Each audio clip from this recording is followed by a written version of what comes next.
I want to welcome you to this first podcast from the wilderness, which I've chosen to title Rightly Reading the Signs of the Times. Now, for most of my working life, I was a teacher. I worked in the public school system with high school seniors, almost exclusively teaching them English. And as you might imagine, over the years, I have seen some changes in the student body.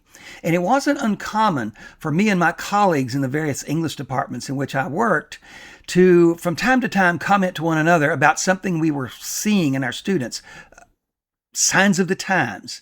And by saying that, we were saying that the things we saw were significant, but not just significant. They were something not just true of our students. They were reflective of what was happening in the culture as a whole. Now, everyone, I think, knows this expression, signs of the times. Not everyone, however, may know that it actually comes from the Bible, more specifically from the Gospel of Matthew, where in the 16th chapter we read these words, "And the Pharisees and Sadducees came, and to test him they asked him to show them a sign from heaven. He answered them, 'When it is evening, you say, it will be fair weather, for the sky is red. And in the morning, it will be stormy today, for the sky is red and threatening. You know how to interpret the appearance of the sky, but you cannot interpret the signs of the times.'" Now, what were these Pharisees and Sadducees asking for when they came to Jesus, asking for this sign from heaven? Well, the word that's used here is the Greek word semeion, and it means quite literally sign, but it indicates something that communicates, that has a message. So they were really asking for some kind of marvel, some supernatural act, some miracle, but a miracle with a message. And the message in this case would be a message that would validate Jesus' ministry and message as coming from God. And not only that he was the Messiah of promise, that deliverer promised in the Old Testament by the Old Testament prophets, one who would come and defeat the enemies of Israel and reestablish the kingdom of Israel and would ascend the throne of David from which he would rule not just Israel, but the entire world. Now, it says that they came and asked him for this sign to test him. And I would say another way to read that is they came to him and asked him for a sign in order to trap him, because they were asking him for something that if he did it, he would be doing something that would be tantamount to, in the eyes of Rome, treason against the state of Rome. Because, of course, the speculation was, and the wonderment was, and the questioning was this Jesus, that long-expected Messiah of promise? Now, the Messiah, as they understood it, was not simply a religious figure. He was a political figure. And so to do something that would prove your messiahship would be tantamount to saying that you are the rightful ruler of Israel, and not just Israel, but the entire world. And that's something that Rome could not tolerate. And so if Jesus did that wonder, well, you could say that the Pharisees and Sadducees, they had him.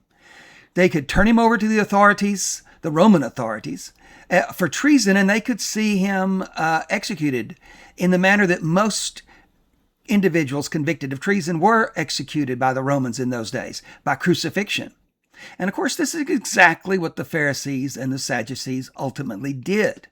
But at this point, Jesus had made no claims to being the Messiah. They wanted him to come out and say something definite. Now, on the other hand, if he failed to produce that sign, if he tried and he wasn't able to do it, then they could say, See, he's not from God. He's certainly not the Messiah of promise, and his ministry would be discredited. So again, they thought that they had him. But Jesus, as he so many times did, eluded their trap. He didn't take the bait, answering instead with a statement that was really a kind of diss on the Pharisees and Sadducees, and definitely not something they were wanting or expecting. Now, when he speaks of reading the signs of the times, saying that the Pharisees and the Sadducees couldn't read the signs of the times, what I think he really has in mind there is the fact that he had already done many, many signs. He had, according to the gospel accounts, done many, many miracles. He had healed many who were sick. He had healed many who were deformed, those who were disabled with lameness, blindness, deafness. He had cast demons out of people. And I would say whether you believe the Gospels to be a true account, a historical account of what Jesus really did and said, it doesn't matter in terms of understanding the narrative. Because in the progress of the narrative here, this we can read in the context of what Jesus is reported to have done, that this was really an ignorant question on the part of the Pharisees and Sadducees. And they should have known better. And probably they did know better. As a matter of fact, we know that when the Magi came from the east, seeking the person as they described him, who is born King of the Jews, Herod, of course, was disturbed and so said, wanting to eliminate a threat to his power, said, go and find him. And when you find him, come back and give me word. Well, the Jews, the Jewish leadership, probably Pharisees and Sadducees, the Sanhedrin, the ruling body composed of like the leading members of those two groups, were called together, and they said to the wise men and to Herod, in Bethlehem, for it said in the prophet Micah, in Bethlehem Ephrathah, the Messiah will be born. And so they knew these prophecies, and they should have known that the very things that Jesus did were the things that the prophets had predicted he would do, or that the Messiah would do. That he would heal the lame, he would heal the blind, he would heal the deaf, he would heal the diseased.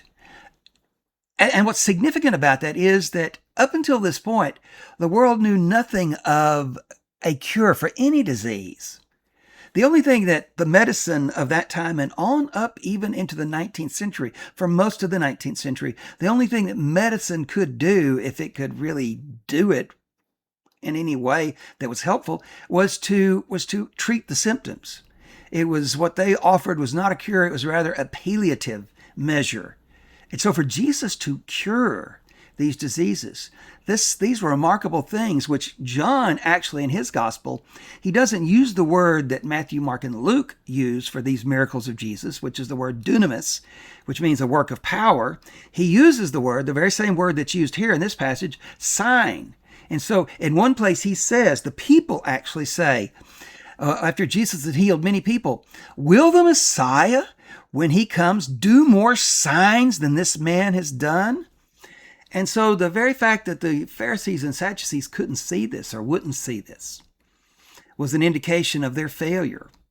And it was a significant failure because everything in the Tanakh, as Jews then and today still refer to what Christians call the Old Testament, everything built up to and pointed to the coming of this figure, the Messiah, this deliverer.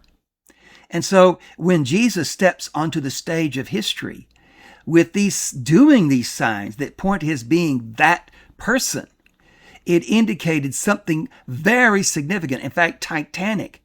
In fact, as Christians would say, Christians like myself would say, this is like the fulcrum, the turning point of all history. All history turns on this coming of Jesus and on his life, his death, and his resurrection, which are things central to the Christian faith. Now, why do I go into such detail explaining this story? Well, I think that it reflects just like those things that we saw in our students when we used to say of those things as teachers, signs of the times. I think that we are seeing things today that are very significant, and they are things that carry a meaning. And I think most everyone who's probably listening to this podcast knows the kinds of things I'm talking about, or thinks that they know what I have in mind. There are things that are disturbing. There are things that are precedent-making, that are landmark events because they are things, especially here in America since the founding of our country, that we've never seen, that go against some of our most cherished ideals of Americans. But I would say they are signs of a titanic shift in our culture, just like in Jesus' day.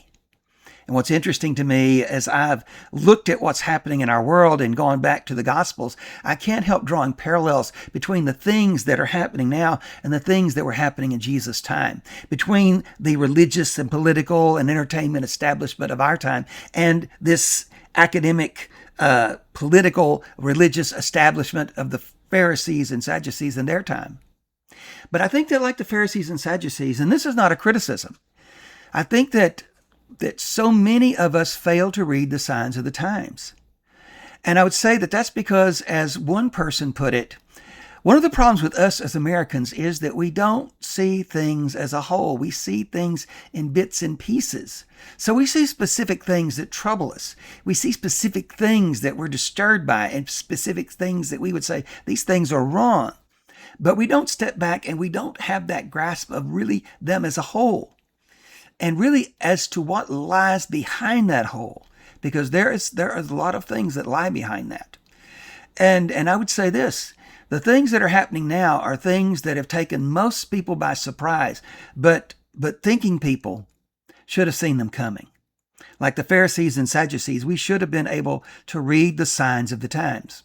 Well, I tell this story also because this is what this podcast, this whole channel is really about.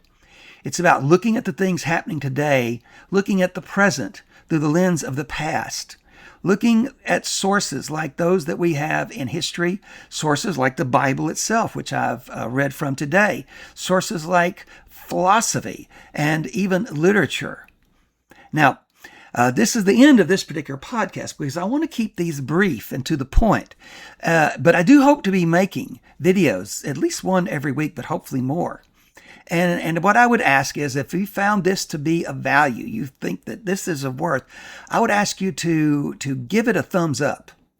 I'd ask you to like this video because what it does, if you're a watcher of YouTube at all, you know it contributes to the algorithm that makes it more likely that other people will see this video. And if you have friends that you think would find this of value also, that would be interested in this, I encourage you to share this with them. I think that maybe is the most important thing you could do to support this podcast. And of course, I won't ask you to subscribe today as a lot of podcasts do, because I really think the proof is in the pudding and you need to have a little bit more proof to see whether this is a channel worth subscribing to. I hope that you will find it to be such. Well, I want to say that I've enjoyed this time to visit with you virtually, and I look forward to the time that we'll visit again. And until that time comes, I want to bid you peace.